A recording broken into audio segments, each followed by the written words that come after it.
The centuries-old Central Asian nation of Kazakhstan celebrates 25 years as a sovereign state independent of Russian colonization. Decades of Soviet rule ended in 1991 with the collapse of the USSR's economy. For the newly independent republics like Kazakhstan, there was no time to lose. The move from a centralized socialist system to an open market economy had to be carried out as quickly as possible. Well, I remember that those years were years of great uncertainty, great despair, and people were really shocked at all the events that were taking place. I would say that the shock was also coupled with elation. And the most difficult decisions were how to basically build a new economy as the former economy was collapsing in front of our eyes, as all the economic links that existed, and mostly with the other countries in the former Soviet Union, as they were collapsing, as the unemployment shot up, as the inflation went through the roof. I remember very well how the shopkeepers were practicing their skills at putting up all those pyramids out of the same kind of produce. So they would have like, I don't know, 200 cans of canned potatoes, and they would put them in stacks, in different formations, and that was all you can see on the shelves. It's not a secret that Kazakhstan inherited quite a lot of administrative culture from the Soviet Union, and by this we mean administrative legacy that was very much centralized, that was very much Soviet in many ways, that was not focused on quality of governance rather than an expansion of resources, overuse of resources, and we tried to change that mentality, to shift gears a little bit, to prepare next generation of leaders. And I think Kazakhstan can be proud of how far it has come in a very short while.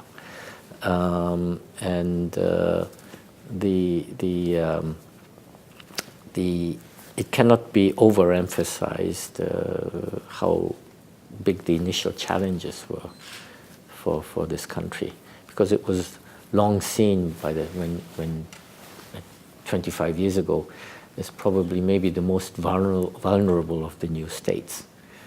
But instead of buckling under, Kazakhstan became an example for the rest of Central Asia.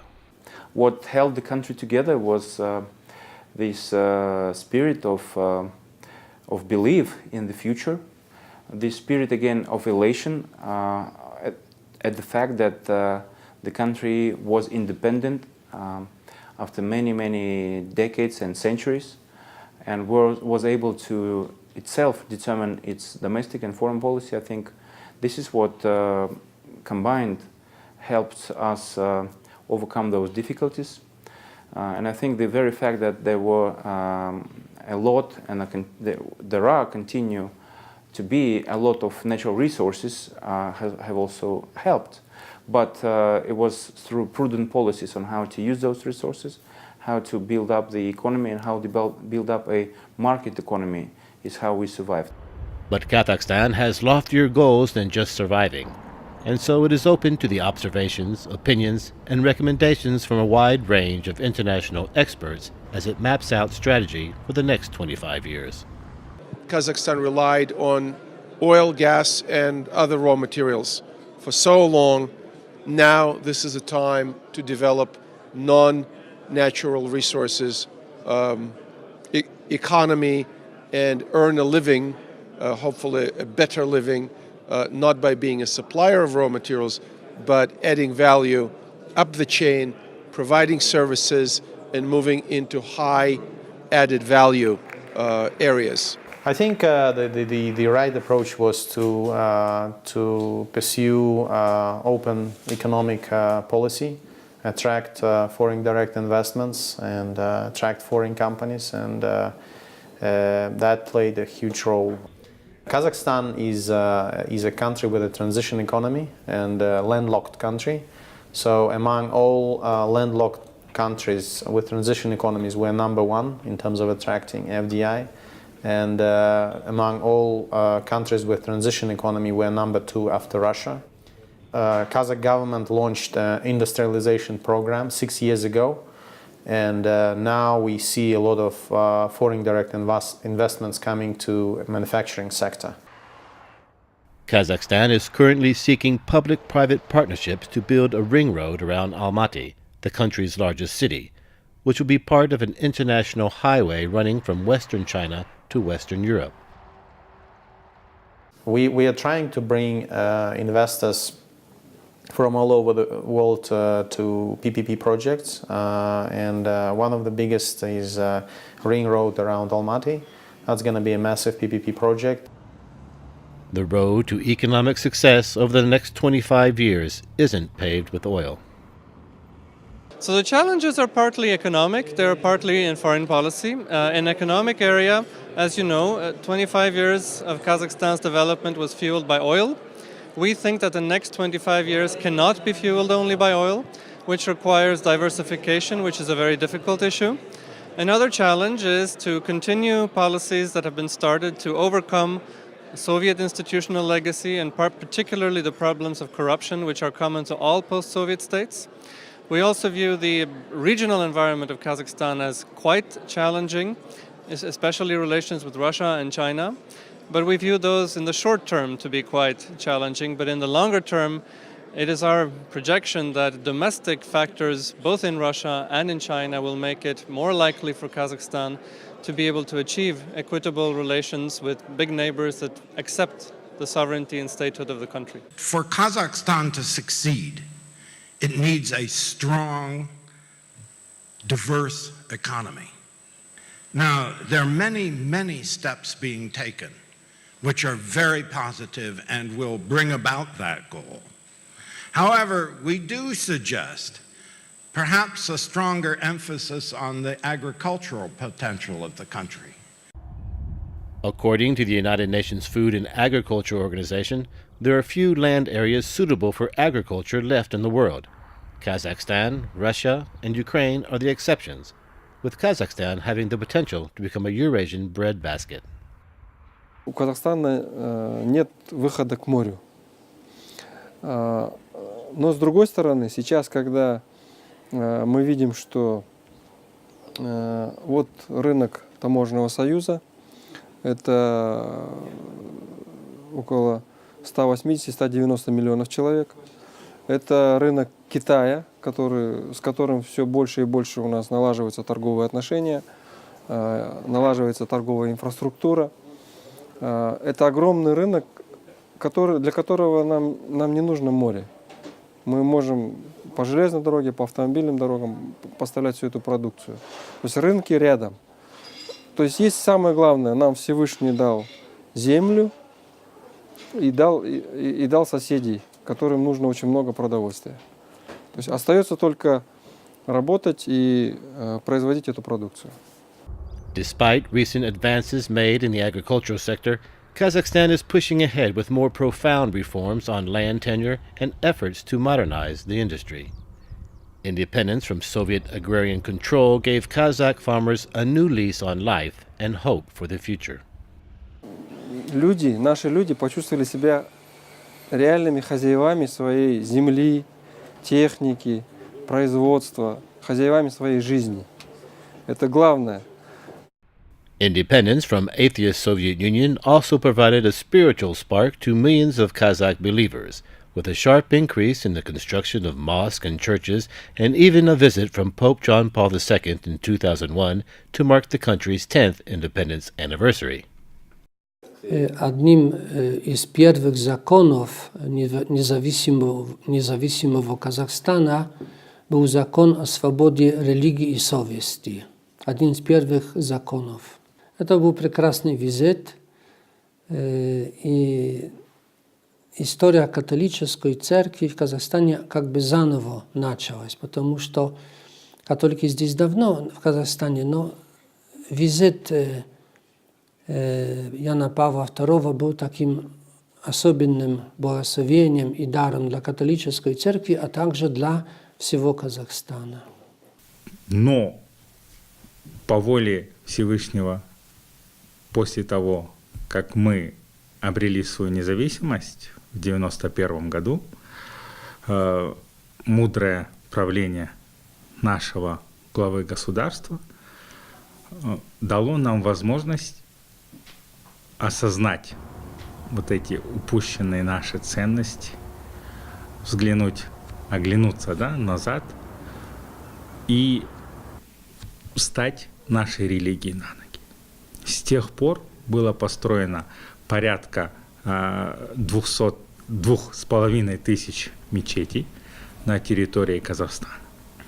И сегодня мы, наверное, одна из тех стран на постсоветском пространстве, в которой на религиозной почве, да, никаких межконфессиональных конфликтов не было.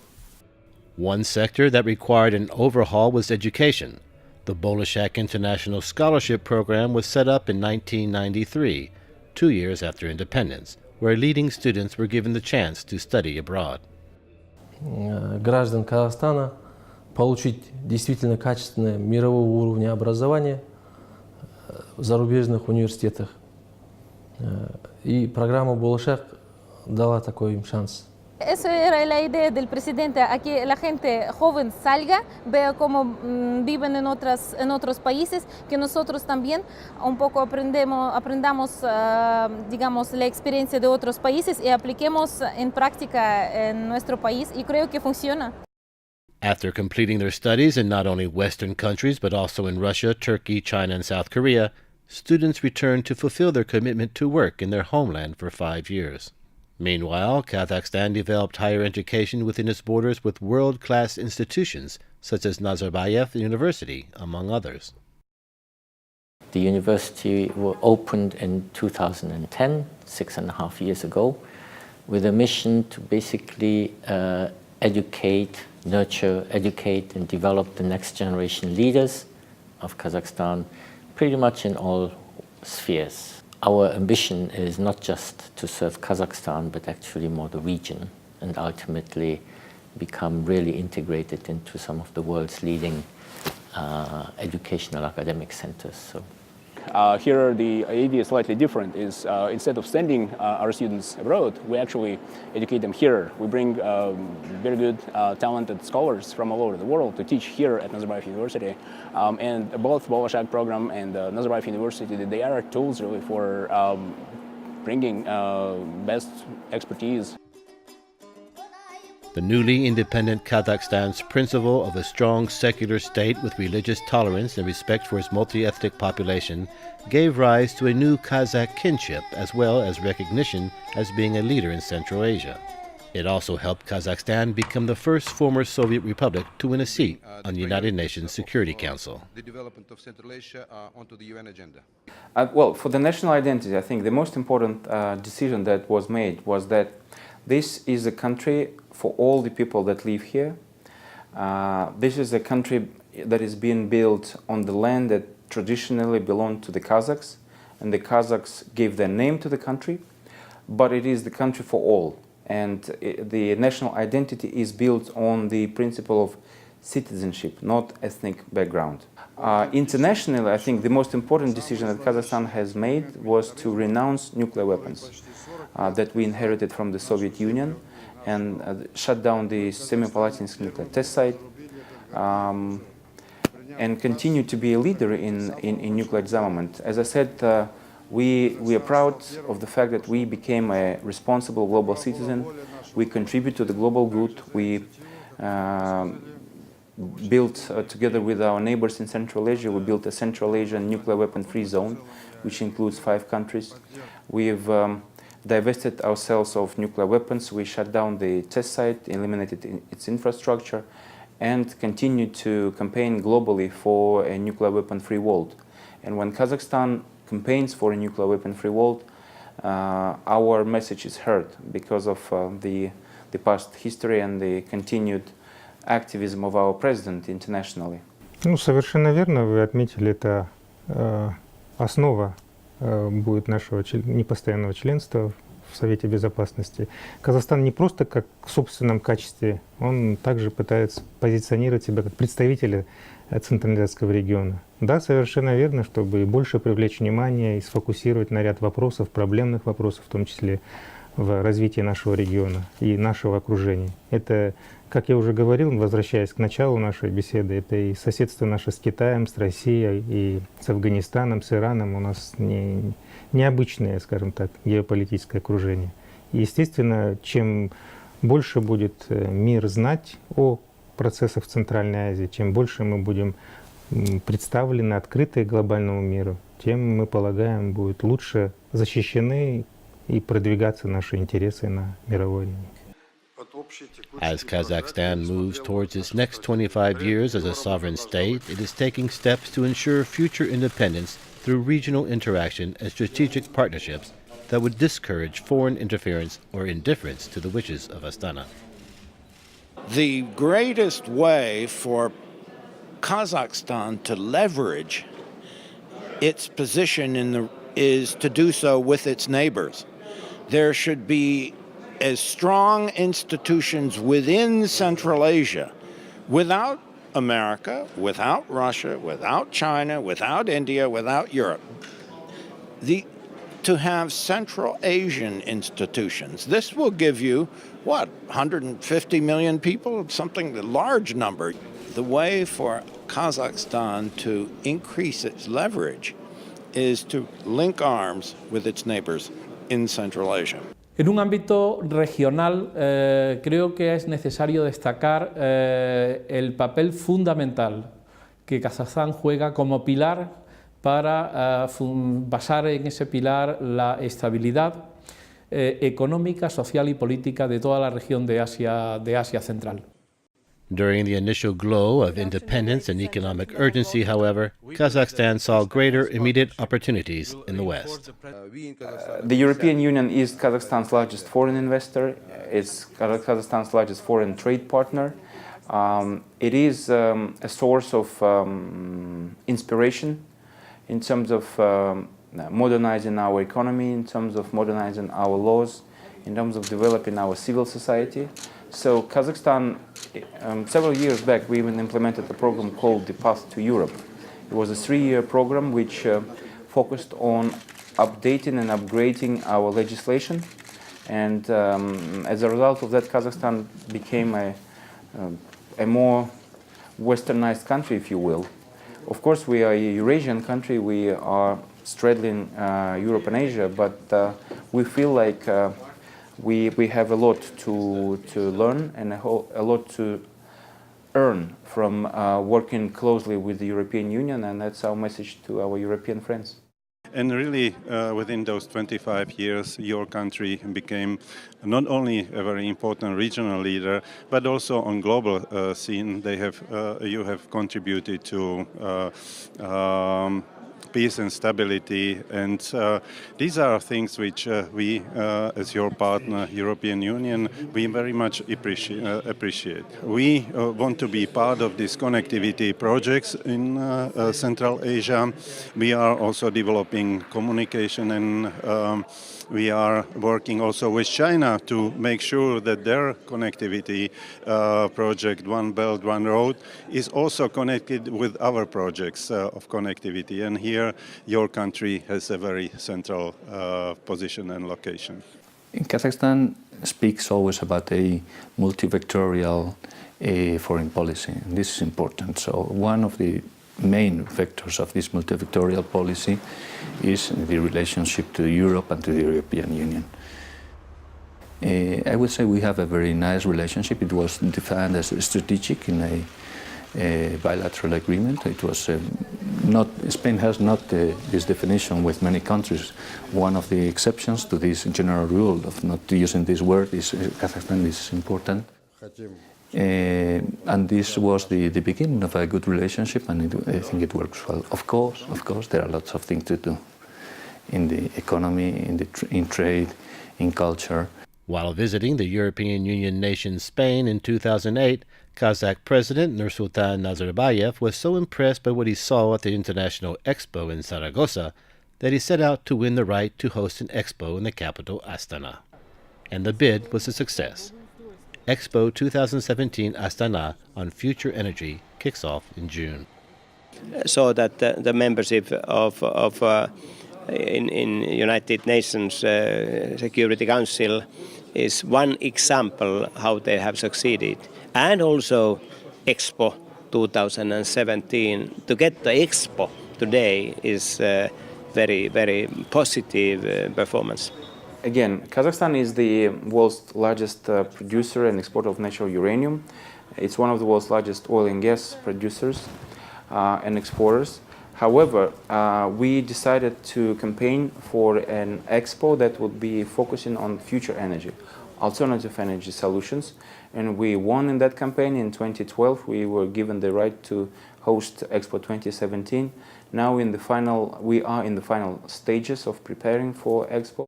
Pero consciente de las obligaciones medioambientales que los países avanzados asumen en el marco de la política global de medio ambiente y especialmente tras la conferencia de París, Kazajstán está dando un ejemplo y está marcando el camino para que otras naciones de Asia Central, de nuevo el marco regional, sigan su ejemplo y comprendan las ventajas de invertir y desarrollar energías renovables.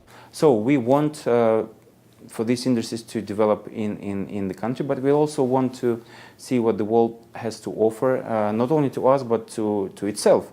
And Expo 2017 will be a great opportunity for all the world to showcase the best technologies that have been produced internationally. Among the Kazakh kinship, it is clear that a quarter-century of success stories did not come about simply by wishful thinking and government decrees. En 25 años el país ha avanzado mucho. Eso se nota en por ejemplo, en los salarios, en el nivel de vida. Y claro que esto pasó gracias a los esfuerzos del gobierno y del presidente, pero también detrás de toda esta política y de todas las estrategias que fueron implementadas por el presidente hay un enorme esfuerzo hecho por la gente y por el pueblo de Kazajstán. Y que conste que también el pueblo de Kazajstán hemos aportado mucho en el desarrollo de este país. Kazakhstan, under the leadership of Nazarbayev, often labeled by the West as authoritarian, aspires to be one of the top 30 global economies by 2050 by following the President's 100 Concrete Steps initiative and adhering to good governance. The program entails 5 crucial reforms, namely the creation of a modern and professional civil service, ensuring the rule of law, industrialization and economic growth, a unified nation for the future, as well as transparency and accountability of the state.